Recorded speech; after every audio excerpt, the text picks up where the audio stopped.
1959 ஜனவரி மாதம் ரஷ்யாவில் நல்ல குளிர்காலம். அப்போ மழை எல்லாமே அப்படி ஃப்ரீஸ் ஆகி உறைஞ்சி போயிருக்குது. 9 பேர் மலை ஏறுறதுக்காக போகிறாங்க. அந்த பனியில் மலை ஏறுவாங்கள்ல, அந்த மலை ஏற்றதுக்காக போகிறாங்க. அப்போ பனிப்புயல் காரணமாக ஒரு இடத்துல வந்து அவங்க டென்ட் போட்டு ஸ்டே பண்ணியிருக்காங்க. ஆனால் அதுதான் அவங்களோட லாஸ்ட்டு ஸ்டே. அதுக்கப்புறம் அவங்க திரும்பி வரவே இல்லை. அதுதான் அவங்களோட லாஸ்ட்டு மலையேற்றம், லாஸ்ட்டு டென்ட் ஸ்டே, எல்லாமே லாஸ்ட்டு அதுதான். ஸோ அவங்களுக்கு அப்படி என்ன தான் நடந்திருக்கும் அப்படிங்கிறத வந்து நம்மளும் அதே இடத்துல ட்ராவல் பண்ணி பார்க்கலாம். நீங்கள் பார்த்துருக்க யூனிவர்ஸில் வரல வந்து நீங்கள் தான் நம்ம சேனலுக்கு ஃபஸ்ட் டைம் வரீங்கன்னா மறக்காமல் சப்ஸ்கிரைப் பண்ணி பெல் ஐக்கனை கிளிக் பண்ணிடுங்க. நான் உலகத்தில் அங்கே நடக்கக்கூடிய எல்லா விஷயத்தையுமே எடுத்து வீடியோ போடுவேன். அதுக்கு நீங்கள் பார்த்து தெரிஞ்சுக்கணும் அப்படின்னா நம்ம சேனலை சப்ஸ்கிரைப் பண்ணி வச்சிருங்க.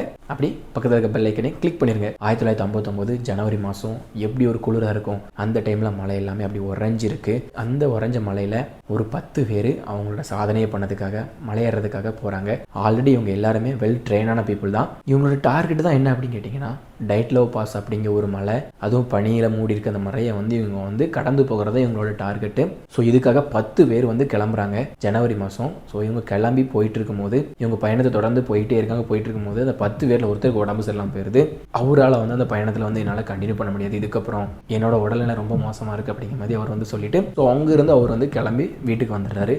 அவர் எடுத்த அன்னைக்கு அந்த டிசிஷன் தான் அவர் உயிரை காப்பாற்றிருக்கு அப்படின்னு சொல்லணும். அதுக்கப்புறம் இவங்க 9 பேருமே அந்த பிளானை ட்ராப் பண்ணலை. கண்டினியூஸாக வந்து மலை ஏற்றத்துக்கு போய்கிட்டே இருக்காங்க. இவங்க தொடர்ந்து போயிட்டு இருக்கும்போது பனி புயல் வந்து ரொம்ப வேகமாக அடிக்குது. வேகமாக அடித்தவொடனே இவங்க வந்து ஸோ முன்னேறி போக முடியாது. அதுக்காக என்ன பண்ணுறாங்க அப்படின்னா ஒரு மலைக்கு கீழே அப்படி மலையடி வாரத்தில் டென்ட்டு போடுறாங்க. டென்ட்டு போட்டு 9 பேருமே நல்லா ஜாலியாக பேசிக்கிட்டு சாப்பிட்டுட்டு அன்னைக்கு இரவு கழிக்கிறதுக்காக அன்னைக்கு இரவு வந்து தூங்க போகலாம் அப்படின்னு சொல்லிட்டு ஸோ டென்ட்டுக்குள்ளே தூங்க போகிறாங்க. அவங்க நினச்சி பார்த்துருக்க மாட்டாங்க இதுதான் நம்ம வாழ்க்கையில் வந்து ஒரு கடைசி ராத்திரி அப்படின்னு சொல்லிட்டு தூங்க போனவங்க தான். அதுக்கப்புறம் அவங்ககிட்ட இருந்து எந்த ஒரு தகவலும் யாருக்கும் வீட்டுக்கு வரவே இல்லை.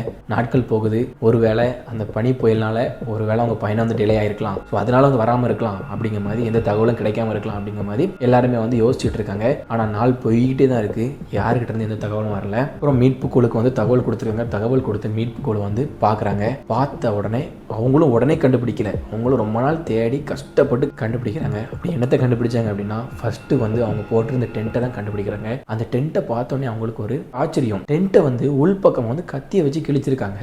அதுக்கப்புறம் அதுல இருந்து எல்லாருமே வந்து செருப்பு போடாம அப்படி கால்தடம் கிடக்கு. அந்த -30 டிகிரி செல்சியஸ் இருக்க பனிமலையில் வந்து ஓடி இருக்காங்க. ஸோ அவங்க எதுக்காக வந்து அந்த -30 டிகிரி செல்சியஸ்னால் எப்படி எந்த அளவுக்கு கூலிங்காக இருக்கும். அந்த இடத்துல வந்து செருப்பு போடாமல் எதுக்காக ஓடணும்? ஏன்னா அவங்க இறந்துடுவாங்க செருப்பு போடாமல் ஓடினா. பாதி பேர் செருப்பு போடாமல் ஓடிருக்காங்க. அதுக்கப்புறம் வெறுங்காலில் ஓடிருக்காங்க. சாக்ஸ் மட்டும் போட்டு ஓடிருக்காங்க. அதுவும் அவங்க ஜாக்கெட் எதுவுமே போடலை, வெறும் டிஷர்ட்டு ஃபேண்ட் அதை மட்டும் போட்டுட்டு ஓடிருக்காங்க. ஸோ என்ன காரணம்? அவங்க எதுக்காக உள்ளேருந்து கத்தியை வச்சு கிழிச்சிட்டு ஓடணும்?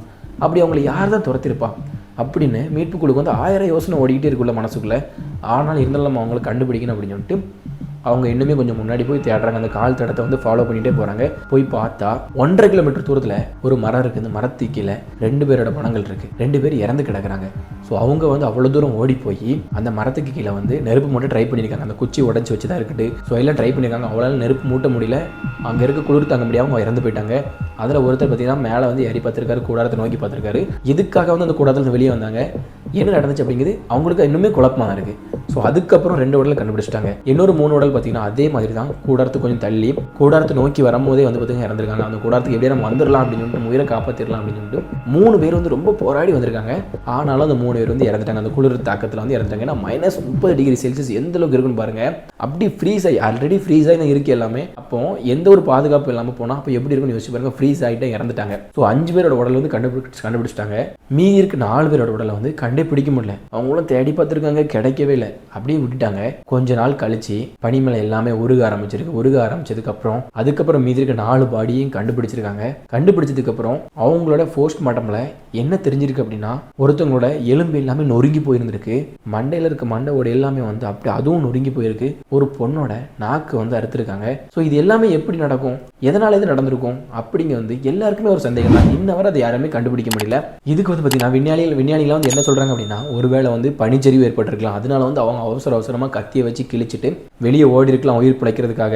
அதுக்கப்புறம் அங்கிருந்து உயிர் காப்பாற்றிக்கிறதுக்காக நான் சொன்னேன் ஆல்ரெடி வந்து ஒருத்தங்க 2 பேர் நெருப்பு மூட்டை ட்ரை பண்ணியிருக்காங்க. திருப்பி ஒருத்தங்க 2-3 நேரம் கூடாரத்துக்கு வர ட்ரை பண்ணியிருக்காங்க. ஸோ அந்த மாதிரி வரும்போது உயிரிழந்திருக்கலாம் அப்படிங்கிற சொல்லியிருக்காங்க. ஆனால் என்னதான் இருந்தாலுமே உண்மையானது என்ன நடந்துச்சு அப்படிங்கிறது யாருக்குமே தெரியல. ஆனால் அதில் போன எல்லாருமே உயிரிழந்துட்டாங்க. என்னதான் ஒரு சில கேள்விக்கு வந்து விஞ்ஞானிகள் வந்து பதில் சொல்லியிருந்தாலுமே அந்த இரவு அப்படி என்னதான் நடந்திருக்கும் அப்படிங்கிறது எல்லாருக்கும் ஒரு கேள்வி மனசுல இருந்துகிட்டே தான் இருக்குது.